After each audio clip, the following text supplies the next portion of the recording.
Well, since you guys asked for a sequel, and because the first one did very well, I shall do a sequel. Me and my collaborators have found more logo mysteries from the oldest film company in the world. So why not make a sequel? This is The Secret Logos of Gaumont, 1947 to 2011.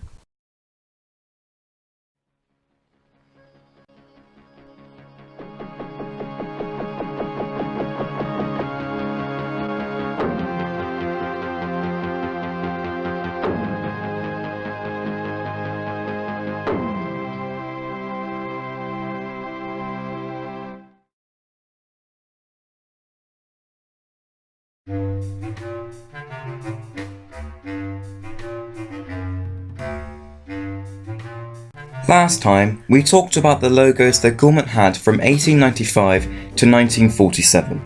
This is a follow-up from that, and I'm going to be talking about the logos that Gaumont had from 1947 all the way up to the present day. The first thing I'm going to talk about today is this. I believe that this was a print logo that Gaumont used during the late 1940s. You can see it on some film posters. In fact, film posters are a very good way of finding print logos. You never really know what print logo you might find on a film poster. As you can see, these are some French film posters and all of them contain a Gaumont logo of some kind. What I don't understand though is the fact that there are two sun globe logos in this book.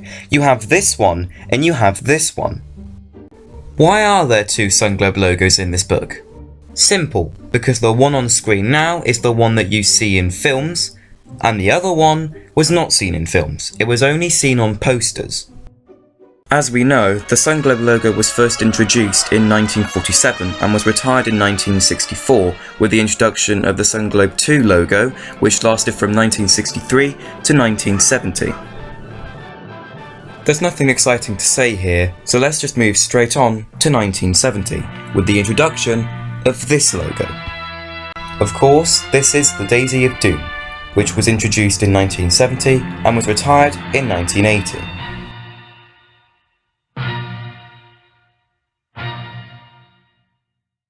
There are two print logos that resemble this logo. One is from 1971 and one is from 1974. I used the same idea as before. I looked at some Gaumont film posters from the 1970s. And I found some very interesting things. The first film poster I found from the 1970s was this one.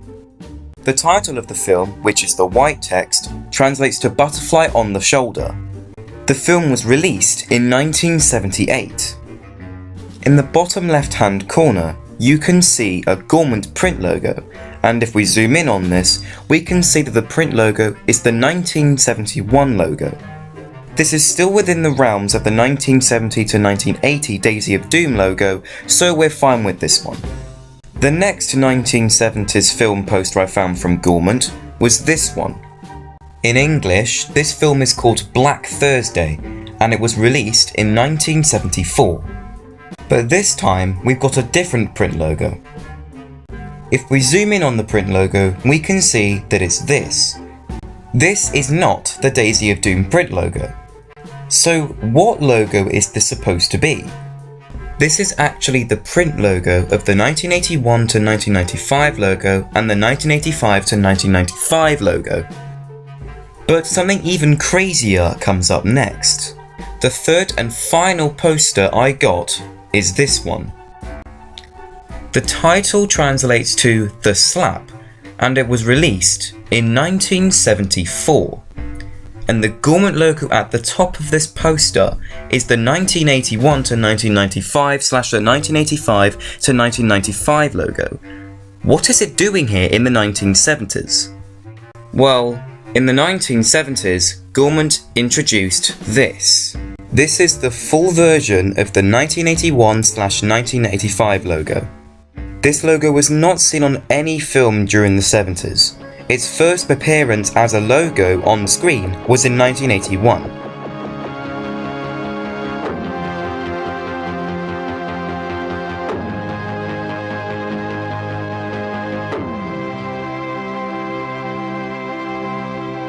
Considering that the 1971 and 1974 print logo was already seen on film posters, was there really any need for this to also be there? I don't know exactly when this was first introduced, but the earliest I got was 1974. I personally think there was no need for this logo to exist during the 70s, since the 1971 and 1974 print logo was already in use. We have got proof of the 1971 print logo being in use in a poster from a film from 1978, so there was no need for this. However, I have not yet seen a film poster that contains the 1974 logo. It's either the 1971 logo, or it's this version. If the 1974 version wasn't used at all, then I guess this version was needed. That's it for that, so let's move on to the next story, which is this. Yes, Gaumont operated in Brazil. Gaumont do Brasil was a short-lived subsidiary of Gaumont that lasted from 1978 to 1984. Unfortunately, I do not have any proof of an on-screen logo, I only have that image. Gaumont worked in multiple countries under different subsidiary names. These subsidiary names include Gaumont British, Gaumont Russe or Gaumont Russian, and Gaumont Italia or Gaumont Italian. Gaumont British was founded in 1902 and, as far as we know, it existed until the 1950s. Gaumont Russe, like Gaumont do Brasil, was a short-lived subsidiary of Gaumont that operated in Russia. As far as we know, it existed before 1910. Gaumont Italia was another short-lived subsidiary of Gaumont that operated in Italy. It lasted from 1978 to 1983. Things get very interesting for Gaumont as the 80s approached.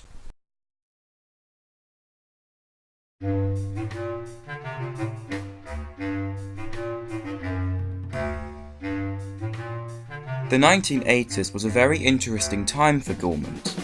Many Gaumont-associated logos and subsidiaries existed during the 1980s.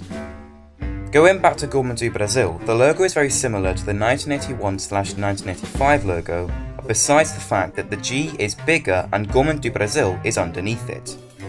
I do not know when this logo was introduced, but if it was introduced in 1978, although it was not seen on screen until 1981, it's acceptable because we have this print logo.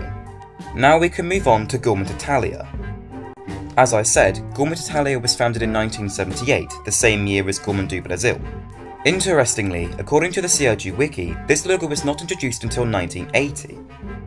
But that makes sense considering that this logo was not seen on screen until 1980. What makes things more interesting is the fact that this logo is not on the first page in the book, but it appears on the second page. The Italia text is nowhere to be seen. Also, the finishing product of this logo has the daisy smaller than the Gaumont text, but in the book, the daisy and the text appear to be the same size. It's the same thing with the Gaumont Italia logo I have, although the Italia text is nowhere to be seen in the book. But the Gaumont Italia logo I have is actually a variant. The normal version of the Gaumont Italia logo looks like this. This version was seen on a trailer for a film which I cannot pronounce. This version has the text "Un film distribuito dalla," which translates to "a film distributed by," and then the Gaumont Italia logo fades in after that. The normal version animates like this. The description on the CRG Wiki goes like this. On a light blue background we see a fading of a white Gaumont daisy. After this, below the daisy, Gaumont with a small Italia below fades too. Then we see a white line forming an irregularly shaped rectangle, separating the daisy and the Gaumont Italia. Finally, inside the rectangle and below the text, we see a great presenta appearing. What I don't get though is the fact that this print logo did not appear on the first page in the book, but it appears in the second page. Why? If this was an on-screen logo, which it was, why wasn't it seen on the first page? And since it was seen on the second page and it's below all the subsidiary sections, why is not the Italia text there? Well, since we do have proof of this logo existing, I have got no clue why it did not appear in the first page. And I also do not know why the Italia text is not underneath the print logo. That's really it for Gaumont Italia, so now let's move on back to Gaumont and look at the 4 main logos from the 1980s.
Yes, Gaumont introduced 4 logos during the 1980s.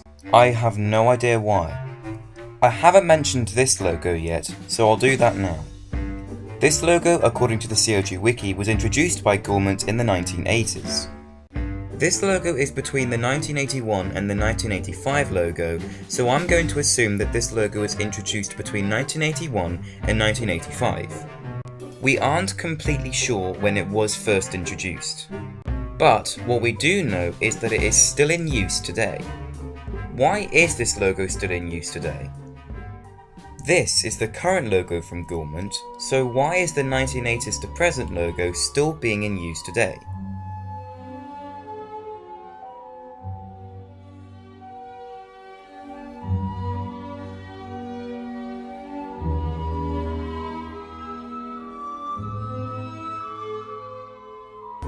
The simple answer is that it is seen on post-70s reprints of Gaumont's old films. Still, it doesn't necessarily need to be in use because we've got this logo. This logo could just be used instead. Also, the 1995, 2004 and the 2011 logo all plaster older logos, so there's really no point of this logo still being in use. In fact, they really only should have had 1 logo during the 1980s, not 4.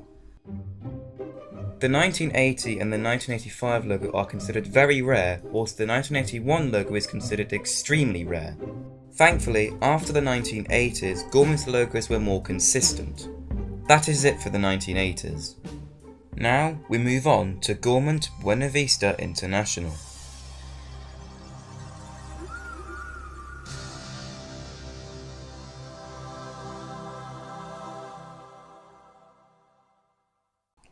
Gaumont Buena Vista International, or GBVI, was a joint venture between Gaumont and the Walt Disney Company established in 1993. It was dissolved in 2004 as Disney prefers to distribute its own films as Buena Vista International. Oddly, this logo does not appear within the 2 pages. Although another joint venture, Gaumont Columbia TriStar Films, does appear. We'll talk about them in a minute. During the existence of Gaumont Buena Vista International, another joint venture happened. In 2001, Gaumont teamed up with Pathé to form Le Cinéma Gaumont Pathé. Le Cinéma Gaumont Pathé is a cinema chain that operates in France, the Netherlands, Switzerland and Belgium. It is still alive today. After the dissolvement of Gaumont Buena Vista International in 2004, Gaumont started a partnership with Sony, forming Gaumont Columbia TriStar Films. This partnership ended in 2007. As I said earlier, this logo does appear in the book. Also in 2004, Gaumont set up another joint venture with Pathé called Gaumont Pathé Archives. They are again still alive. Because of the dissolvement of Gaumont Columbia TriStar Films in 2007, Paramount Home Media Distribution took over, currently distributing Gaumont's films on video in France. That's all of the joint ventures for now. The last thing we need to talk about are the last 2 print logos on the book page. As you can see, one says 2003 and one says 2006. The dates are questionable because this data design was first introduced in 1995. It would make more sense for the first one to say 1995, not 2003. Also, the 2003 version looks more like the 2004 logo, whilst the 2006 version looks more like the 1995 logo. So realistically, these 2 print logos should have been swapped over. It might have been from a printing error, but I digress. Also, the reason why the 2011 print logo is not in this book is because the book itself was published in 2010.